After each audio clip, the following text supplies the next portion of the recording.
ประจำวันที่เป็นการทำร้ายโลกช่วยกันรักษาและฟื้นฟูตั้งแต่เรื่องเล็กๆที่เริ่มได้ด้วยตัวเราอาจเป็นเรื่องใกล้ตัวที่สามารถทำได้ไม่ยาก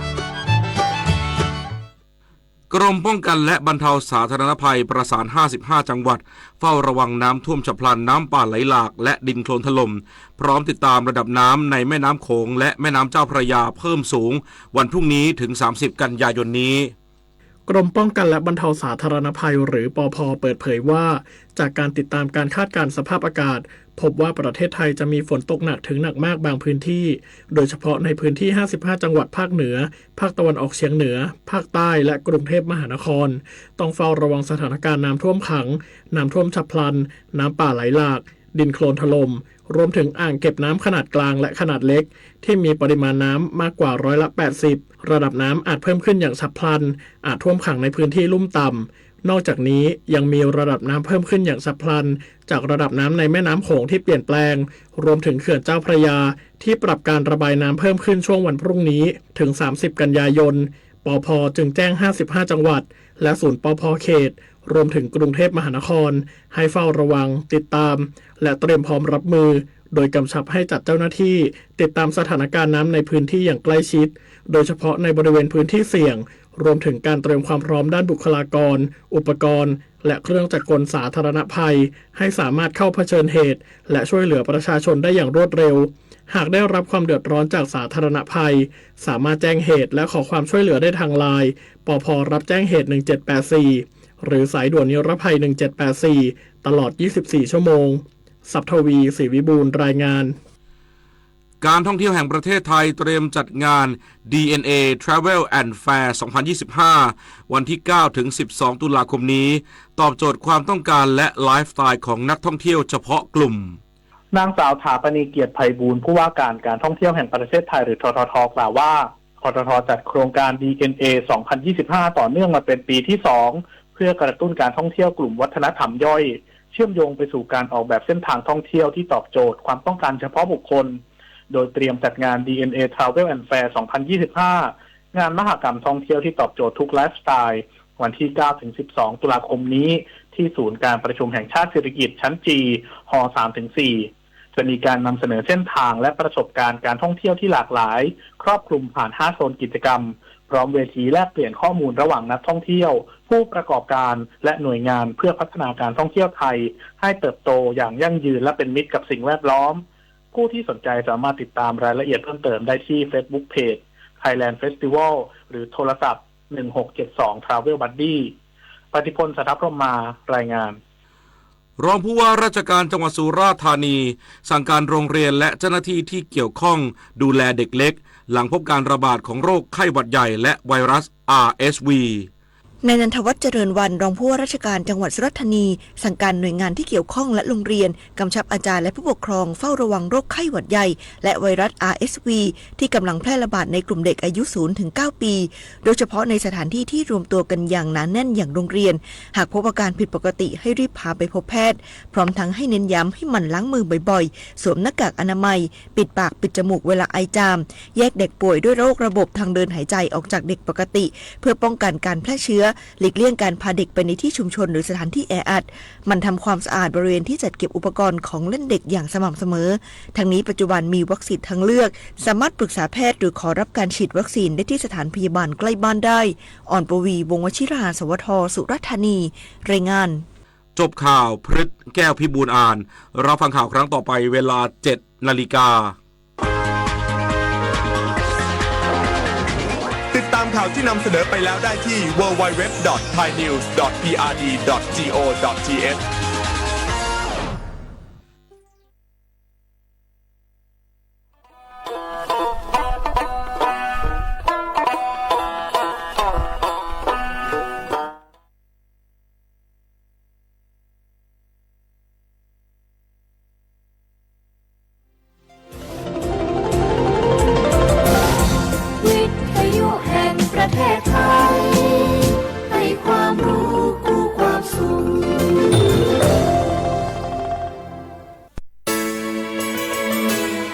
สถานีวิทยุกระจายเสียงแห่งประเทศไทยจังหวัดเชียงใหม่ AM 1476 กิโลเฮิรตซ์ สถานีวิทยุภาคภาษาชาติพันธุ์แห่งเดียวในประเทศไทยที่มีความทันสมัยเชื่อถือได้สร้างอัตลักษณ์กลุ่มชาติพันธุ์สู่สากล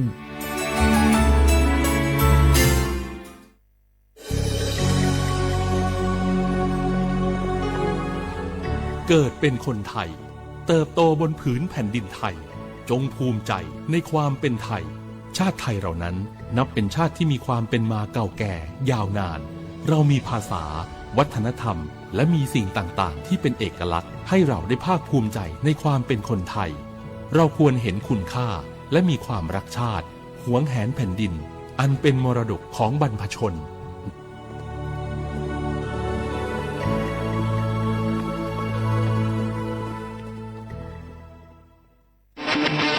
ในยุคที่เทคโนโลยีก้าวกระโดดโจรออนไลน์ก็ก้าวตามมาติดสื่อออนไลน์เปรียบเสมือนแหล่งข้อมูลชั้นดีของโจรออนไลน์เราควรใช้สื่อออนไลน์ด้วยความระมัดระวังและป้องกันตัวเองจากโจรออนไลน์ด้วยคาถา3อย่า 1. อย่าโหลดแอปจากแหล่งอื่นๆที่ไม่ใช่ App Store หรือ Play Store 2. อย่าแอดไลน์คนที่ไม่รู้จักหรืออ้างเป็นเจ้าหน้าที่หรือหน่วยงานต่างๆไม่ว่าจะเป็นจากรัฐหรือเอกชนและ 3. อย่าสแกนใบหน้าหรือให้ข้อมูลส่วนตัวในแอปที่ไม่รู้จักเด็ดขาดที่สำคัญควรท่องให้ขึ้นใจว่าธนาคารจะไม่แนบลิงก์ทุกประเภทผ่าน SMS และอีเมลรวมทั้งไม่ส่งลิงก์ขอข้อมูลสำคัญผ่านช่องทางโซเชียลมีเดียยกเว้นกรณีลูกค้าร้องขอด้วยตัวเองเท่านั้นด้วยความปรารถนาดีจากสำนักงานประชาสัมพันธ์ที่ 3 กรมประชาสัมพันธ์แม่ครับมีหมาที่ไหนก็ไม่รู้เห่าอยู่หน้าบ้านเราผมวิ่งหนีเข้าบ้านเกือบไม่ทันระวังนะอย่าไปแย่หรือรังแกมันเข้าเดี๋ยวมันจะกัดหรือข่วนเอาได้แล้วถ้ามันกัดหรือข่วนจะเป็นอะไรมากไหมครับก็อาจเสี่ยงเป็นโรคพิษสุนัขบ้าได้จ้ะรู้ไหมโรคพิษสุนัขบ้าเป็นโรคติดต่อที่มาจากสัตว์เลี้ยงลูกด้วยนมเกิดจากเชื้อไวรัสพบได้ทั้งในหมาแมวลิงหนูค้างคาวกระรอกโคกระบือและไม่ใช่เฉพาะแต่หน้าร้อนเท่านั้นนะที่มีการระบาดของโรคจริงๆแล้วไม่ว่าฤดูกาลไหนก็สามารถพบโรคพิษสุนัขบ้าได้ถ้าติดเชื้อโรคพิษสุนัขบ้าจะเป็นอย่างไรครับจะมีอาการกลัวน้ำและอาการทางประสาทโดยเฉพาะที่ระบบประสาทส่วนกลางถ้าเป็นแล้วหากฉีดวัคซีนป้องกันโรคไม่ทันจะเสียชีวิตทุกรายเลยนะแล้วเราจะป้องกันได้อย่างไรครับคุณแม่ต้องระวังอย่าให้สุนัขหรือว่าสัตว์ต่างๆเหล่านี้กัดที่สำคัญหากเรามีสัตว์เลี้ยงในบ้านควรพาไปฉีดวัคซีนป้องกันโรคพิษสุนัขบ้าตามกำหนดจ้าถ้าอย่างนั้นวันหยุดนี้เราพาเจ้าช็อกกี้ไปฉีดวัคซีนป้องกันโรคพิษสุนัขบ้ากันนะครับได้เลยจ้าโรคพิษสุนัขบ้ารักษาไม่หายติดเชื้อถึงตายร่วมกันป้องกัน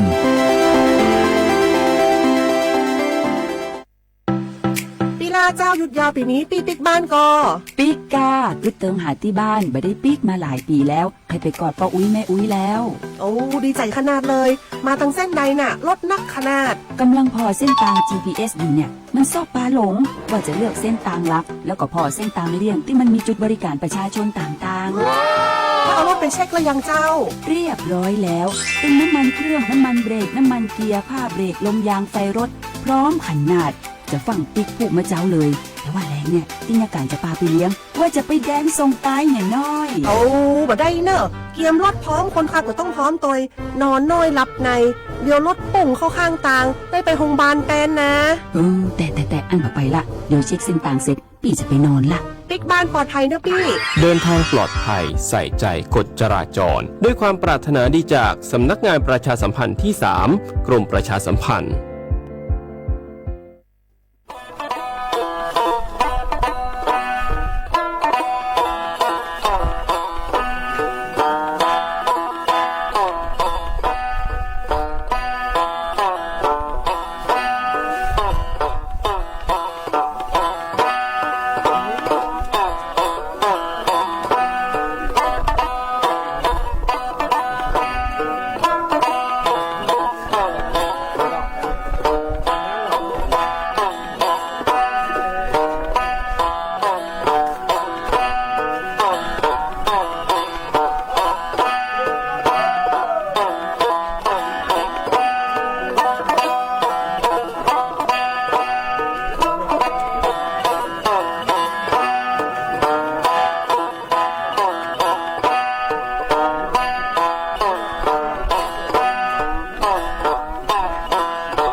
ยุกระจายเสียงแห่งประเทศไทยจังหวัดเชียงใหม่ AM 1476 กิโลเฮิรตซ์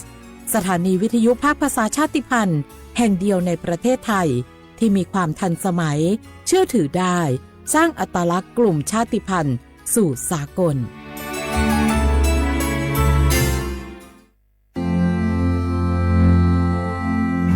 รากฐานสังคมไทยตั้งแต่อดีตจนถึงปัจจุบันเคารพเทิดทูนสถาบันพระมหากษัตริย์เป็นศูนย์รวมจิตใจที่เหนียวแน่นของคนไทยในเวลาที่เกิดวิกฤตทางการเมืองพระบารมีของพระเจ้าอยู่หัวก็ทำให้เกิดความสงบและช่วงที่เกิดวิกฤตเศรษฐกิจปรัชญาเศรษฐกิจพอเพียงของพระเจ้าอยู่หัวรัชกาลที่ 9 พระราชทานให้กับคนไทยก็ทำให้ผู้ที่น้อมนำมาปฏิบัติมีภูมิคุ้มกันและไม่เกิดความเสียหายพระปฐมบรมราชโองการของพระเจ้าอยู่หัวรัชกาลที่ 10เราจะสืบสานรักษาและต่อยอดและครองแผ่นดินโดยธรรมเพื่อประโยชน์สุขแห่งอาณาราษฎรตลอดไปพระมหากษัตริย์ไทยทุกพระองค์ทรงห่วงใยราชเสมอสถาบันพระมหากษัตริย์ไทยศูนย์รวมใจไทยทั้งชาติ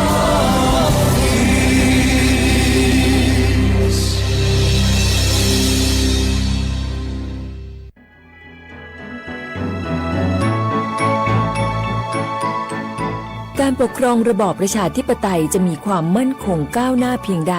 ขึ้นอยู่กับการที่ประชาชนในชาติรู้จักสิทธิเสรีภาพทำหน้าที่ตามความรับผิดชอบและมีคุณธรรมเมื่อมีความคิดเห็นที่แตกต่างเราจึงต้องเรียนรู้และแก้ปัญหาไปด้วยกันด้วยความสามัคคีปรองดองของคนไทยทั้งชาติเพื่อก้าวสู่ประชาธิปไตยที่มั่นคงรู้สิทธิรู้หน้าที่ตามวิถีประชาธิปไตย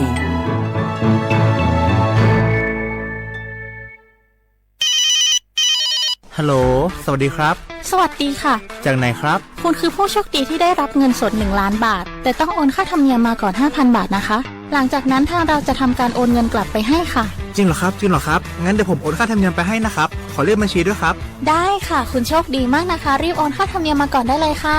หยุดก่อนนายจะเชื่อจริงๆหรอนี่มันหลอกกันชัดๆเลยฮะจริงเหรอหลอกยังไงอะนั่นสิเธอลองคิดดูสิว่าเราจะได้รับเงินล้านจากอะไรล่ะในเมื่อไม่ได้ไปเสี่ยงโชคหรือลุ้นรางวัลอะไรเลยจำไว้ไม่มีใครให้เงินเราฟรีๆโดยที่เราไม่รู้ตัวหรอกนะแถมยังให้โอนค่าธรรมเนียมไปให้ก่อนอีกคุณคะเราไม่ได้โกงนะคะโอนมาก่อนเดี๋ยวพิสูจน์ได้ค่ะไม่เอาละผมไม่เชื่อไม่โอนไม่คุยด้วยละกลโกงมีทุกที่จำให้ขึ้นใจอย่าเชื่ออย่าคุยอย่าโลภอย่าโอนด้วยความปรารถนาดีจากสำนักงานประชาสัมพันธ์ที่ 3 กรมประชาสัมพันธ์ลิซูปากาโกสถานีวิทยุกระจายเสียงแห่งประเทศไทยจังหวัดเชียงใหม่ระบบ AM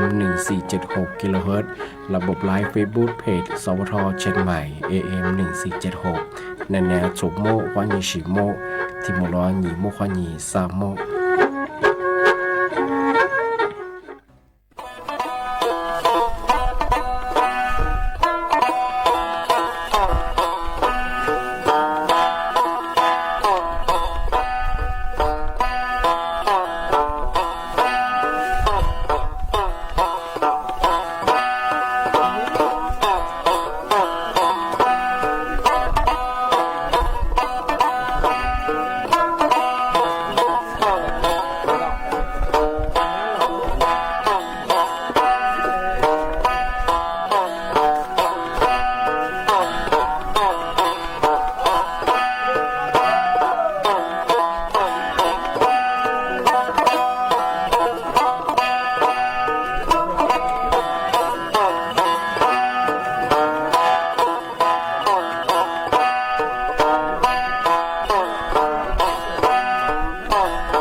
花啊，你呢触摸花叶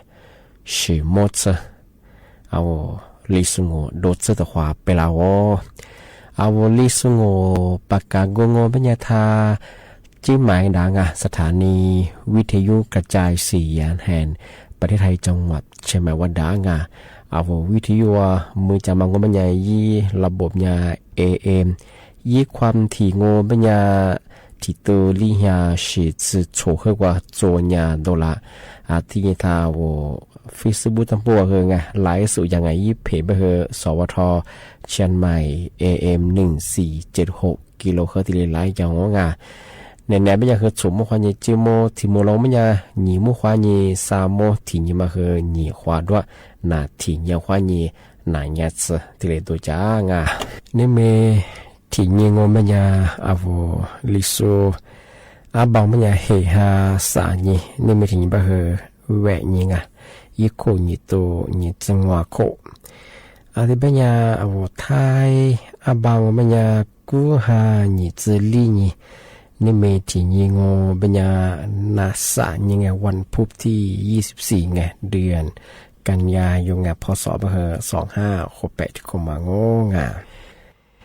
ทีนี่แหละนาราเธอมาปีมาซึ่งจริงชอบมังบอกเธอ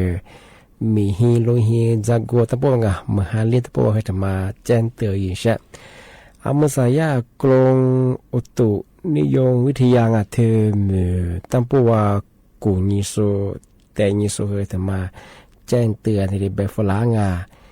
นี่จื้อนี่ก็พวกว่านี่จื้อโชเนี่ยจื้อเอาภาคเหนืองบัญญาหลายจังหวัดเมืองหาคือเลียบุรงอาทิตย์นี้เธอจังหวัดเมืองหาคือเลียมังก็ไม่เคยยากกูได้มังยากมีความเสี่ยงสมมติเขาไม่เคยยุติกับไอ้เธอจังหวัดเชียงใหม่อาทิตย์นี้จังหวัดเชียงรายตรงอาทิตย์นี้จังหวัดลำพูนอาทิตย์นี้จังหวัดลำปางอาทิตย์นี้จังหวัดสุโขทัยอาทิตย์นี้จังหวัดพิษณุโลกอาทิตย์นี้จังหวัดกำแพงเพชรอาทิตย์นี้จังหวัดพิจิตรอาทิตย์นี้จังหวัดเพชรบูรณ์อาทิตย์นี้จังหวัดแม่ฮ่องสอนมาขยับไปพื้นที่ว่าเหมือนขึ้นลีมีความเสี่ยงน้ำท่วมยามางรับประชิงว่ายามาที่เลยจัวเป็นยาให้แจ้งตัวฝรั่งที่แบงก์มันยาวเฉพาะพื้นที่จังหวัดมาจากสุโงมันยังมาอะไรที่จะว่าจะเบอร์เฮ้ยข่าวยุดดูติดตามข่าวสถานการณ์ที่มันที่จะคว้ากระตุ้นต้าชาวงานมาถึงมาแจ้งตัวช่างงานที่ถึงมางมันยาที่จังหวัดเชียงใหม่มันยาแม่เหมือนกับเจ้าเหมือนขนาดมอลลีก็ยังมันจะจิ้มแบบว่าหลายอำเภอที่เมื่อหาเลี้ยงยาอยากคืออย่างลัดส่งเฮียเบียมาเสียหายมาอยู่ที่กางเป็นอย่างที่อำเภอแม่แจ่มอำเภอแม่แจ่มเป็นบางกุฏิของกุหลาบมันยังแต่ว่าคือน้ำท่วมอยู่ลัดส่งเสียมาคืออย่างคืออะไรเสียวัดสงอที่อย่างคือลัดส่งเฮียเบียมาคืออย่างคือไม่เฮียเบียบ้างโหลคือเบียมางที่ว่าคืออำเภอสัตว์ว่าน้ำท่วมของชาวงอันว่ามือสั่งก็บอกว่ายาอำเภอแม่ใจยังไงแหล่งพื้นที่เนี่ยคือตะกุดมอโลคือกู้มันนางกุดยูบะฮึงชุบพุทธบะฮึนอาจจะมาเมียสกแบบกุดยูเขาดีกว่าบิลเหลือเฉยไงอาจจะเป็นไม่ค่ะมือสั่งที่ยาปอพอปอพอเช่นหมายคือว่ายาเอาโทรศัพท์คนแนวก็ยาแจ้งเตือนหลังกว่าระบบเสียบอกข้ามงานมาพื้นที่เรียวอาจิลึกขุยเคยมีเกี่ยวกับไม่ใช่คืองานจะสึกจะมาคือผมบอกแถดจ่าตาบุรุษงานที่ยังคือแล้วก็แถดจ่าตัวคือแถดจ่าไปถึงงานชิบุรุษบางคำมันสัญญาคืออาจจะดูขวคืออาจจะคือบิลเหลือบางงานบางหัวจะดูคุยกันจะสู้คืองานมาคือยังคือจะสึกจะมาคือมัวแถดจ่าเนี่ยที่ได้จากตาไปที่จะมาเจนเตอฝรั่งย่างงานที่นี่ที่ถึงกางโง่เป็นยาอำเภอสัมปตองานมายาคือปพคือเจนเตอฝรั่งเดี๋ยวว่าอำเภอสัมปตจะส่งเป็นยังไงมาคือฝาละจำหมดได้บางงานที่เนี่ยว่าจะสึกจะมาคือมัวแถดจ่านี่จากตาบุรุษงานที่ว่าว่าจะลึกโฟน้ำมัวจะสวยงามมาสับคืออาจจะคือบิลหรือบางงานอำเภอสัมปตองเจอำเภอแม่ใจงานที่ถึงกางโง่มาที่ว่าอำเภอแม่ริงแล้วพวกจะสวยงามมาคือจำบางงานทำมาคือมันก็จะมาหาดมอลลีบนน้ำตัวแม่สารพวกเขาเนี่ยจะลึกโฟเขาอย่างนั้นมาคือหลัดสวยยิ่งกว่ายิ่งเคยมีแก่โซล้างคับเปิดสมัยเคยยิ่งล้ามาคืองออาจจะที่แหลบู บุพยากุชของงานมีอะไรเสียหายยังละช่วยหิมแบบล้างข้ามแบบงานจะสุดจะมาของงานอาทิตย์แบบก็ไม่ใช่เฉพาะงานบุตรอำเภอเป็นรีนไงอาทิตย์คือสปตองอาทิตย์คือผมไม่จะไม่คืออายุจุ่มใหญ่ถึงกันด้วย3อำเภอบางงานนกอยู่ข้อนี้ใบยาปอกความเนี่ยคือมาคือเนี่ยคือจำวันนี้ฝาทำเป็นไงปีว่าที่สักความมือหาคือพอเลี้ยงงูไม่ยาจะคือหลับมาคือตี3ตี4ตี5ถึงห้องเอาไว้มือจะเข้าหลังเชียงไงเมื่อคือมาฝันแล้วเมื่อจะอันตรายยังเมื่อคือมาคือจำวันทีเดียาทีเดียแจ้งตีฝรั่งหัวชงงาที่นี้ที่มาเทเชียงงูไม่ยากรงทรัพยากรธรณีไงยาคือมาเตือนฝรั่งเอาพื้นที่จังหวัดเชียงใหม่ก็ไม่ใช่คือลานยาหนีจืออำเภอบางงานมาคือยากกว่าทำไมคือเนี่ยคือเหมือนหากคือพาเลี้ยมเนี่ยคือมีโอกาสน้ำท่วมยามาดินสไลด์ยามาทีลิกลิน่าที่จัวโปร่งงานยูติกาไปเที่ยวอำเภอแม่อายไงอันนี้คืออำเภอแม่แจ่นแม่วางแม่แต่ที่นี่คืออำเภอแม่ริงที่นี่คืออำเภอแม่อองอำเภอเมืองเชียงใหม่ที่นี่ฝาใช้ประการที่นี้องค์กรจอมทองเชียงดาวสันเมืองพร้าวดอยสะเก็ดที่นี่คือกระยาดอยหล่อหอบที่นี่เวียนแหนที่นี่อำเภอหานดงที่มาคือยังมีชื่ออำเภอที่กรมทรัพยากรธรณีแบบนั้นมันคือมหาคือพลิวคือหนีจืออำเภอมาคือมีโอกาสน้ำท่วมมาคือที่น้ำไม่ยากคือที่ก็แฉแจ้งตัวฝรั่งอาทิตย์บ้านยาเฉพาะมาคือว่ายิ่งข่าวยิ่งดูงอติดตามสถานการณ์คือที่มันที่ตัวความกับตัวนี้นั่นอยู่เฉพาะปีว่าจะว่าที่เรียกเรียกคือมาคือที่ฝาละงอที่จะกันได้เฉพาะมาถึงมาแจ้งเตือนแค่นั้นละอาทิตย์บ้านยามาสามกว่าที่ว่าเฟื่องว่าชนละถ้ามกว่าเดี๋ยวฝรั่งสุดได้คือมกว่าที่ว่าเฟื่อง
这次能来我么么的，别的梦给你别顾不得，可我了也那的河，是这的手我接受，是那不苦啊。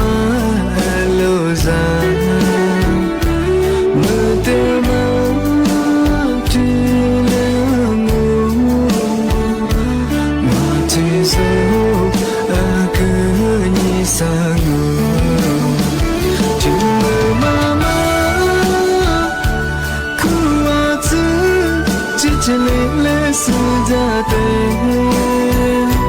天天你把孤独妈妈走，孤单别可的咱们，天没被了，心里可以被忘了，天月在天，两地情。solo chỉ là về sự ra tay mà chỉ tình nụ thế rồi ra mà nhìn mà sao mà khơi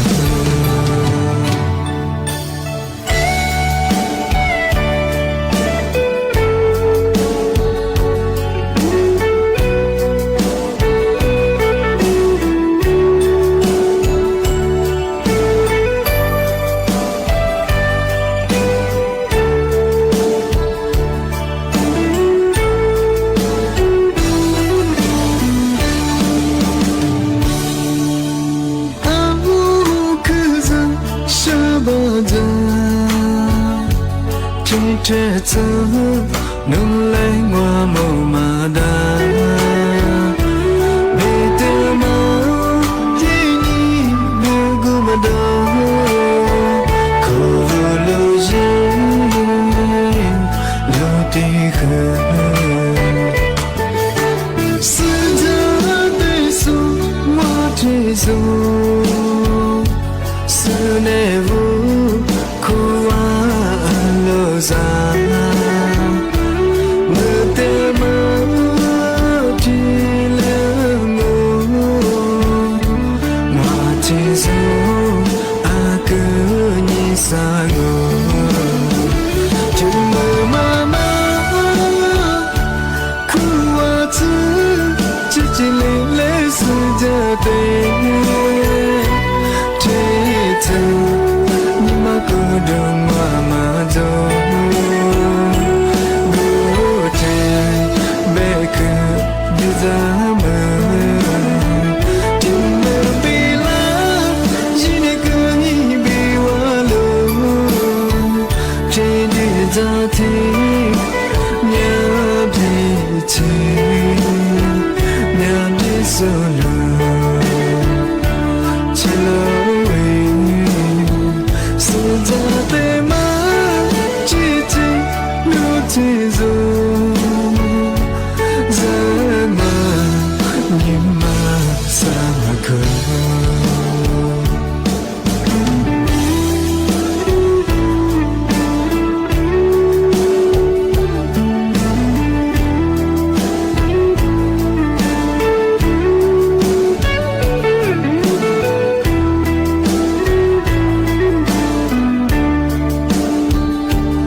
thế nhé ngà thì mà thì sẽ hơi thì mà sự chính xác ngà ở bát thonอยู่สูงโง่เนี่ยธรรมดาเหอสุตาวาง่ะสุรามาเหอขึ้นอย่างข้างอ่ะปีขวาในกรณีเอาว่าประสบอุบัติเหตุไงหลุดตั้งพวกเขาเนี่ยหลุดผู้ใหญ่หลุดเยอะกว่าไงตั้งพวกเขาเนี่ยนาเหลียวมันอย่างเหอเอาอันลูกเขาเนี่ยเบิดหน้า20มาลิลิอย่างบางงานธรรมะสุดจริงช่างอ่ะยี่วุฒิมาโง่มันเนี่ยปีขวานึงว่าหลุดตั้งพวกเขาเนี่ยนาเหลียวโง่มันอย่างงอ เอาใช้สิทธิพรบคุ้มครองผู้ประสบภัยไงหรือถ้าพวกไว้ที่เลยพรบข้อยังที่เลยเบอร์นี้อยู่หน้าไม่ใช่เฉพาะไงใช้สีหน้าไม่ใช่ไงอาจจะนึกว่าพรบข้อนี้เบอร์อยู่หน้าว่าเป็นยังยี่วงเงินพอมาลงว่าเป็นยังใช้บัตรทองเฮอถ้าพวกว่าถอยอยู่ต่อหน้าไม่ใช่ไงอาทิตย์แบงก์ก็เป็นวิธีการเนี่ยเป็นไงวิธีการเอาพาอยู่ไม่ใช่คือยี่วุฒิมันเป็นบาประชาชนจะมาแต่ที่พรบงอที่มาที่เกิดไม่ใช่ไงนี่มาอยู่เฉยไงไปคว้ายี่วงพอมาลงเนี่ยคือเอาบัตรทองเฮออยู่หน้าไม่ใช่ไงที่ถึงบางงูไม่เนี่ยที่ยังไม่คือพรบพรบธรรมงไม่คือคุ้มครองผู้ประสบภัยว่าหลุดถ้าพวกเขานี้นาฬิสุดยึดจอมาคือยาพศมาคือ2553ยาแบบนั้นมาคือประกาศรุ่นยนต์คือabout เดียวหลุดชื่อสุดคือคุ้มครองยี่ที่ยังว่าปีว่าหลุดพออยู่แล้วเขามาคือว่ายี่ชั่วสุดคือชากามาว่าอยู่ที่มาที่คุ้มครองยังไม่ถึงไงมายาพรบที่นี่คือว่าหลักสุดคือหลักสุดแบบว่าหลุดจะลุยมันก็ชื่อว่าหลุดจะจะเกิดอุบัติเหตุเลยถ้าพูดบางอย่างมันก็ยากพลบเขาดีคุ้มครองเยอะบ่ถึงที่เป็นอย่างเฉพาะปีว่าโนกว่าหลุดจะกุ้ยเคยยี่หลุดที่หลุดจะกุ้ยเคยยี่หลุดจะกุ้ยผิวยาวไปเหอะหลุดมาได้พอยืดไปเหอะทุกอย่างพลบหลุดเขาอย่างนี้ที่คุ้มครองที่รักษาเยอะไปเสียงานบางงานมันก็ยากประกันรถยนต์ที่ไปเสียงานที่เป็นอย่างเฉพาะปีว่าโนโลตั้งพวกว่านี่ถึงมาพักเลี้ยงโง่เป็นอย่างคือพรบหลวงพ่อยินได้ทีคุ้มครองเยียทีรักษาหน้าทีใช้สีหน้าเป็นสิ่งอาจจะปีว่าพรบข้อยินมาคืออีวงเงินมาพักเกยมาคือโนบัตรทองคืออยู่ต่อหน้าบ่ดงาที่มาถึงมาปีมาซึ่งจิชานาร่างทีนี้ที่มาเทชคือนั่นคือถึงมาซึ่งจิชางปีว่าว่ามาสนใจช่องมหางานยินติดต่อสอบถามข้อมูลเพิ่มเติมที่รีช่องมสัตยาโครงการจัดหางานเปิดรับสมัครที่ดีจ้าบริงานเอาถ้ามีโซ่มากว่าประเทศญี่ปุ่นยังไงมียิสุยามาฝึกงานยังมังที่รีรับสมัครรับสมัครงานบริงานที่กู้หาถิ่นยังควายกู้หาศาสตร์สิ่งยังได้ไปเหตุที่เนี่ยสิ่งนี้จะได้ที่เป็นว่าศูนย์สอยมองว่ามันจะคือกว่าจังหวัดนครราชสีมาวันดุงที่อีกโครงการจุดเด่นก็ไม่เคยยุทธิมันก็คือธรรมญารัฐบาลข้อนี้ที่จะสวยงามที่กู้จะมาเกิดมาคือมาโจบุรุงที่นี่เอาว่าฮิบิฟงเยาวชนอีเล่าจึงไม่คือเปิดที่เลยเบื่องอฟรีที่ยังว่าสมัยมาเฮียค่าสมัยมาเฮียคือมาจูบเลยช่วงที่แบงไม่ปีข้อหนึ่งว่ามียิสุยามองไม่เคยโนซาโคยิสุมเลงโงไม่ยังไงฝึกงานครบ3 ปีอยู่ไม่ยังได้ผู้บ่าโชว์แสงเย็นที่เกือบบุรงที่ยังปีข้อโนงัวโคยิบิเลงโงไม่ยังได้ผู้บ่ากันมาคือที่ล้างเย็นที่เรียกว่าบุรงมาคืองานที่ยังนึกว่าหัวโคฮับบิลบ้านโนญี่ปุ่นว่าตัวอยู่ต่อหัวตัวจานยิมที่ยินได้บ้างที่นี่คือเอาว่าอบรมเลื่อนภาษาญี่ปุ่นสมัยคืออบรมมาขยะฟรีบาลีมาที่เดียวว่าสบายที่นี่คืออิตากุเจจ้าเจคือฟรีที่เลยยินจบไปถึงที่บ้านเนี่ยชาวบ้านปีว่าว่ามาสนใจช่องบ้างมาสับคือทุกจังหวัดยากกว่าสำนักงานกรมจัดหางานจังหวัดก็ยิ่งติดต่อสอบถามที่ดีนั่งงานมันก็ชื่อว่าเว็บไซต์เว็บไซต์กรมจัดหางานยิ่งที่ดีติดต่อของข้อมูลเพิ่มเติมที่น่างานมาถึงมาปีใหม่ซึ่งช่างงานปีว่ามาสนใจชอบงานอะไรงานสิ่งนี้ซื้อที่เด้งทำไมยาแจ้งเตือนฝรั่งที่แบบก็ไม่ยางนี่เนี่ยนะปีใหม่มาคือที่แรกจองช่องงานที่แบบคือจ้าที่หมดละนี่มุขวานี่3 มื้อว่าแต่ความหมดแหละความงานไว้ช่วยท่านี่เนี่ยวิทยุทางการส่งงานไลฟ์สดที่สุดก็คือบ่หมองานไว้ช่วยงานข้อว่าสวัสดีครับ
နာလိုကနာချေ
ที่นี่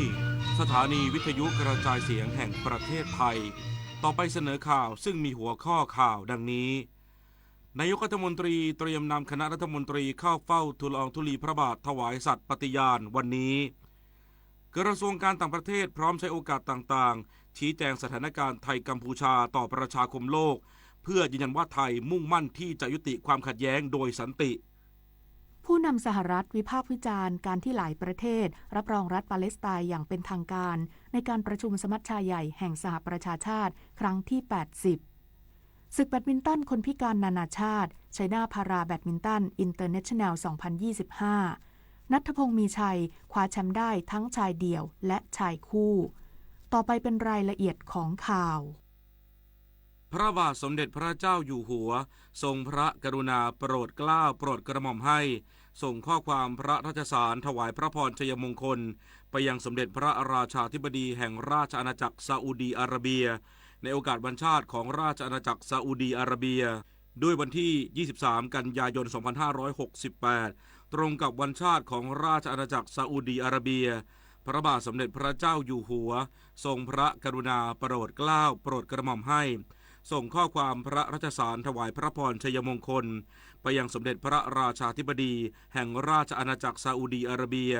ในโอกาสวันชาติของราชอาณาจักรซาอุดีอาระเบียหม่อมฉันขอถวายพระพรชัยมงคลและความปรารถนาดีด้วยใจจริงเพื่อฝ่าพระบาททรงมีพระพลานามัยสมบูรณ์แข็งแรงและทรงพระเกษมสำราญทั้งเพื่อสันติสุขและความรุ่งเรืองไพบูลย์ของประเทศและประชาชนชาวซาอุดีอาระเบียความสำเร็จอย่างยิ่งยวดในการยกระดับความเป็นหุ้นส่วนระหว่างประเทศของเราทั้งสองได้ส่งเสริมให้เกิดความไว้เนื้อเชื่อใจและความเข้าใจอันดีต่อกันอีกทั้งสัมพันธไมตรีอันดีระหว่างราชอาณาจักรและความใกล้ชิดระหว่างประชาชนของเราทั้งสองได้เจริญงอกงามมาอย่างต่อเนื่องประเทศไทยชื่นชมยินดีเป็นอย่างยิ่งที่ซาอุดีอาระเบียมีความตั้งใจในการขยายความร่วมมือระหว่างกันให้กว้างขวางยิ่งขึ้นโดยเฉพาะในด้านการค้าการลงทุนการแลกเปลี่ยนทางวัฒนธรรมและการท่องเที่ยวหม่อมฉันเชื่อมั่นว่าราชอาณาจักรของเราทั้งสองจะยังคงมุ่งมั่นส่งเสริมความเป็นหุ้นส่วนให้เข้มแข็งยิ่งขึ้นเพื่อประโยชน์สุขเป็นอเนกประการแก่ประชาชนของเราต่อไปพระปรมาภิไธยมหาวชิราลงกรณ์พระวชิรเกล้าเจ้าอยู่หัวเนื่องในโอกาสวันคล้ายวันพระบรมราชสมภพพระบาทสมเด็จพระปรเมนทรมหาอานันทมหิดลพระอัฏฐมรามาธิบดินทร์ครบ100ปี20กันยายน2568สถานีวิทยุกระจายเสียงแห่งประเทศไทยเสนอสารคดีประชาราษฎร์สดุดี100 ปีแห่งความทรงจำตอนกิจกรรมไนท์มิวเซียมสารคดีประชาราษฎร์สดุดี100 ปีแห่งความทรงจำพิพิธภัณฑ์ตำหนักสมเด็จพระสังฆราชแพรติสะเทวมหาเถระวัดสุทัศน์เทพวรารามเคยเป็นพระตำหนักที่ประทับของสมเด็จพระสังฆราชแพรติสะเทวมหาเถระสมเด็จพระสังฆราชในสมัยรัชกาลที่ 8และทรงดำรงตำแหน่งสมเด็จพระสังฆราชพระองค์ที่ 12แห่งกรุงรัตนโกสินทร์เนื่องในโอกาสวันพระบรมราชสมภพครบ100 ปีพระบาทสมเด็จพระปรเมนทรมหาอานันทมหิดลพระอัฏฐมรามาธิบดินทร์20 กันยายน พุทธศักราช 2568 รัฐบาลร่วมกับวัดสุทัศน์เทพวรารามจัดกิจกรรมไนท์มิวเซียมขึ้นณสถานที่แห่งนี้ซึ่งได้แปลเปลี่ยนเป็นเวทีแห่งประวัติศาสตร์ถ่ายทอดเรื่องราวของยุวกษัตริย์ผู้ทรงพระเมตตาผ่านการจัดแสดงพระราชประวัติพระราชกรณียกิจและความผูกพันกับประชาชนพร้อมกันนี้ยังมีการจัดแสดงพระพุทธรูปโบราณและศิลปะวัตถุอันทรงคุณค่าเชื่อมโยงกับวัดสุทัศน์เทพวรารามวัดคู่บ้านคู่เมืองที่เป็นดั่งศูนย์รวมแห่งศรัทธาศิลปะวัฒนธรรมและแสดงถึงความผูกพันกับสถาบันพระมหากษัตริย์อันเป็นวัดประจำรัชกาลที่ 8 ไนท์มิวเซียมจึงถือเป็นกิจกรรมจัดแสดงที่เปรียบเป็นดังประตูที่เปิดให้พระสกนิกรทุกหมู่เหล่าได้สัมผัสความงดงามทางศิลปะศาสนาและความทรงจำอันน่าประทับใจเพื่อน้อมรำลึกถึงพระมหากรุณาธิคุณของพระมหากษัตริย์ผู้เป็นมิ่งขวัญของพระสกนิกรไทยตลอดไป นายกรัฐมนตรีเตรียมนำคณะรัฐมนตรีเข้าเฝ้าทูลละอองธุลีพระบาทถวายสัตย์ปฏิญาณวันนี้นายอนุทินชาญวีรกูลนายกรัฐมนตรีและรัฐมนตรีว่าการกระทรวงมหาดไทยกล่าวว่าช่วงเย็นวันนี้จะนำคณะรัฐมนตรีเข้าเฝ้าทูลละอองธุลีพระบาทถวายสัตย์ปฏิญาณหลังจากเข้าเฝ้าทูลละอองธุลีพระบาทสมเด็จพระเจ้าอยู่หัวแล้วจะกลับมาประชุมคณะรัฐมนตรีที่ทำเนียบรัฐบาลเพื่อนำร่างนโยบายรัฐบาลให้ที่ประชุมคณะรัฐมนตรีรับทราบหลังจากนั้นจะส่งให้ประธานรัฐสภาและสมาชิกรัฐสภาได้ศึกษาเพื่อพิจารณาต่อไปส่วนเรื่องระยะเวลาการอภิปรายเป็นเรื่องที่วิป3ฝ่ายจะหารือและตกลงกันนายกรัฐมนตรีเชื่อว่าไทยจะไม่เสียโอกาสในเวทีโลกจากการที่ไม่ได้เดินทางไปร่วมประชุมสมัชชาใหญ่แห่งสหประชาชาติที่นครนิวยอร์กสหรัฐอเมริกาโดยกระทรวงการต่างประเทศได้เตรียมผู้แทนเข้าร่วมประชุมและสามารถกล่าวถ้อยแถลงแทนได้นายอนุทินชาญวีรกูลนายกรัฐมนตรีและรัฐมนตรีว่าการกระทรวงมหาดไทยกล่าวถึงความชัดเจนในการเดินทางไปร่วมประชุมสมัชชาใหญ่แห่งสหประชาชาติหรือ UN ว่าหากพิจารณาเวลาแล้วคงไม่ทันวันแถลงนโยบายต่อรัฐสภาเบื้องต้นจะหารือกับรัฐมนตรีว่าการกระทรวงการต่างประเทศซึ่งมีการให้ความเห็นทั้งไปได้และไปไม่ได้และหากไม่ได้ไปร่วมประชุม UN จะทำให้ไทยเสียโอกาสอย่างไรบ้างนั้นเห็นว่าแนวทางของรัฐบาลมีความชัดเจนอยู่แล้วที่ต้องการความสมบูรณ์ทุกรูปแบบและต้องแถลงนโยบายให้เรียบร้อยก่อนคิดว่าในเรื่องของแนวทางของรัฐบาลมันมีความชัดเจนอยู่แล้วประชาคมโลกหรือว่าใครก็ตามก็ติดตามข่าวสารแนวทางของรัฐบาลที่จะเข้ามาปฏิบัติหน้าที่เราต้องการมีความสมบูรณ์เต็มรูปแบบเราต้องแถลงนโยบายให้เรียบร้อยก่อนด้านนายนิกรเดชพลางกูลอธิบดีกรมสารนิเทศและโฆษกกระทรวงการต่างประเทศได้เตรียมข้อมูลไว้สำหรับหลายกรณีโดยทางเลือกหนึ่งคือรอผลการประชุมคณะรัฐมนตรีวันนี้หากนายกรัฐมนตรีหรือรัฐมนตรีว่าการกระทรวงการต่างประเทศเดินทางไปร่วมประชุมจะมีการกล่าวถ้อยแถลงในภาพกว้างตอนนี้กระทรวงการต่างประเทศเตรียมสำหรับหลายซีนาริโอนะครับซีนาริโอหนึ่งก็คือว่าถ้าการตัดสินใจหลังจากการมีการประชุมครม.วันที่24ตอนค่ำเนี่ยแล้วท่านนายกรัฐมนตรีและหรือท่านรัฐมนตรีต่างประเทศไปเนี่ยนะครับเราก็จะมีการกล่าว statement นะครับซึ่งก็คงจะพูดในภาพกว้างว่าเรื่องที่ไทยสนับสนุนวาระขององค์การสหประชาชาติ80ปีซึ่งเกี่ยวกับวาระนี้มันก็มีเกี่ยวกับเรื่องสิทธิมนุษยชนเรื่องเกี่ยวกับ peace นะครับเรื่องเกี่ยวกับความมั่นคงอยู่ด้วยทั้งนี้หากนายกรัฐมนตรีหรือรัฐมนตรีว่าการกระทรวงการต่างประเทศไม่ได้ไปร่วมประชุมกระทรวงการต่างประเทศได้เตรียมผู้แทนที่จะไปร่วมประชุมซึ่งเป็นผู้แทนที่สามารถกล่าวถ้อยแถลงได้ผลิตนาฏขวัญแสนสุขรายงานกระทรวงการต่างประเทศพร้อมใช้โอกาสต่างๆชี้แจงสถานการณ์ไทยกัมพูชาต่อประชาคมโลกเพื่อยืนยันว่าไทยมุ่งมั่นที่จะยุติความขัดแย้งโดยสันติพร้อมเรียกร้องให้กัมพูชาหยุดรุกล้ำดินแดนไทยและยุติการปลุกระดมที่จะส่งผลให้ความขัดแย้งขยายวงกว้างนายนิกรเดชพลางกูลอธิบดีกรมสารนิเทศและโฆษกกระทรวงการต่างประเทศยืนยันว่าการบังคับใช้กฎหมายต่อกรณีบ้านหนองจานและบ้านหนองยะแก้วที่มีประชาชนกัมพูชามาชุมนุมยั่วยุเป็นการบังคับใช้กฎหมายของไทยส่วนข้อกล่าวหาว่าไทยละเมิด MOU 43 นั้นกลับเป็นฝ่ายกัมพูชาที่เป็นผู้ละเมิด MOU ดังกล่าวโดยปล่อยให้มีการสร้างอาคารสถานที่บ้านเรือนชุมชนในเขตพื้นที่ที่เป็นอธิปไตยของไทยซึ่งฝ่ายไทยได้ประท้วงไปกว่า500ครั้งแต่กัมพูชากลับเพิกเฉยไม่แก้ไขและกัมพูชายังเป็นฝ่ายที่ละเมิดพันธกรณีทั้งปลุกปั่นจัดฉากให้ประชาชนกัมพูชาชุมนุมประท้วงด้วยท่าทีก้าวร้าวก่อความไม่สงบในดินแดนไทยใช้ความรุนแรงต่อตำรวจไทยทำให้ตำรวจไทยได้รับบาดเจ็บหลายรายทั้งนี้ฝ่ายไทยได้ใช้ตำรวจในการควบคุมฝูงชนไม่ได้ใช้กองกำลังทหารอย่างที่กัมพูชากล่าวหาและได้ดำเนินการตามกฎหมายภายในของประเทศที่เป็นไปตามมาตรฐานและหลักการสากลพร้อมเรียกร้องให้กัมพูชาหยุดขยายชุมชนรุกล้ำดินแดนไทยยุติการปลุกระดมจัดฉากให้เด็กสตรีพระสงฆ์ออกมาประท้วงรับหน้าแทนซึ่งจะส่งผลให้ความขัดแย้งขยายวงทั้งนี้ไทยจะใช้โอกาสต่างๆชี้แจงจุดยืนท่าทีข้อเท็จจริงเกี่ยวกับสถานการณ์ไทยกัมพูชาต่อประชาคมโลกเพื่อแสดงให้เห็นว่าไทยมุ่งมั่นที่จะยุติความขัดแย้งกับกัมพูชาด้วยกลไกทวิภาคีที่มีอยู่และไทยดำเนินการทุกอย่างด้วยกลไกพื้นฐานระหว่างประเทศและหลักสากลไทยได้ดำเนินการทุกอย่างบนพื้นฐานของกฎหมายระหว่างประเทศและหลักสากลต่างๆซึ่งสวนทางกับการกระทำของฝ่ายกัมพูชาที่พยายามแสดงตนเป็นเหยื่อ เพื่อนำปัญหาไปสู่เวทีระหว่างประเทศซึ่งแสดงถึงความไม่จริงใจ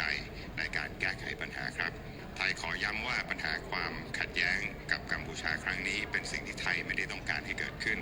เพราะไม่ได้ส่งผลดีใดๆเลยกับประเทศชาติและประชาชนของทั้งสองประเทศและประเทศไทยมีความจริงใจสุจริตใจและตั้งใจจริงที่จะหาทางออกร่วมกันอย่างสันติกับกัมพูชา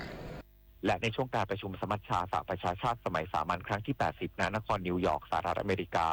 ถือเป็นเวทีที่ผู้นำและผู้แทนระดับสูงของแต่ละประเทศได้แสดงวิสัยทัศน์เกี่ยวกับประเด็นสำคัญที่จะผลักดันในเวทีระหว่างประเทศและเป็นโอกาสให้ไทยได้พบกับผู้แทนระดับสูงของสหประชาชาติและประเทศต่างๆเพื่อชี้แจงท่าทีของไทยในประเด็นสำคัญ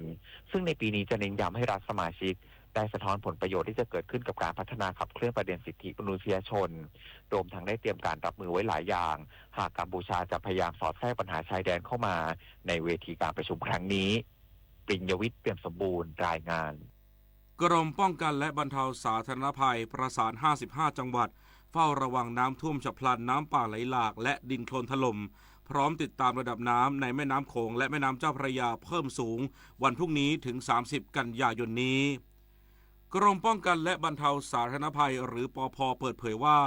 จากการติดตามการคาดการณ์สภาพอากาศพบว่าประเทศไทยจะมีฝนตกหนักถึงหนักมากบางพื้นที่โดยเฉพาะในพื้นที่55จังหวัดภาคเหนือภาคตะวันออกเฉียงเหนือภาคใต้และกรุงเทพมหานครต้องเฝ้าระวังสถานการณ์น้ำท่วมขังน้ำท่วมฉับพลันน้ำป่าไหลหลากดินโคลนถล่มรวมถึงอ่างเก็บน้ำขนาดกลางและขนาดเล็กที่มีปริมาณน้ำมากกว่า80%ระดับน้ำเพิ่มขึ้นอย่างฉับพลันอาจท่วมขังในพื้นที่ลุ่มต่ำนอกจากนี้ยังมีระดับน้ำเพิ่มขึ้นอย่างฉับพลันจากระดับน้ำในแม่น้ำโขงเปลี่ยนแปลงรวมถึงเขื่อนเจ้าพระยาที่ปรับการระบายน้ำเพิ่มช่วงวันพรุ่งนี้ถึง30กันยายนนี้ปภ.จึงแจ้ง55จังหวัดและศูนย์ปภ.เขตรวมถึงกรุงเทพมหานครให้เฝ้าระวังติดตามและเตรียมพร้อมรับมือโดยกำชับให้เจ้าหน้าที่ติดตามสถานการณ์น้ำในพื้นที่อย่างใกล้ชิดกบข.เตรียมจัดงาน GPF Fun Fair 2025 วันที่ 16 ตุลาคมนี้เพื่อให้ความรู้ด้านการเงินการลงทุนให้แก่สมาชิกนายทรงพลชีวปัญญาโรจน์เลขาธิการคณะกรรมการกองทุนบำเหน็จบำนาญข้าราชการหรือกบข.เปิดเผยว่ากบข.มุ่งมั่นยกระดับคุณภาพชีวิตของ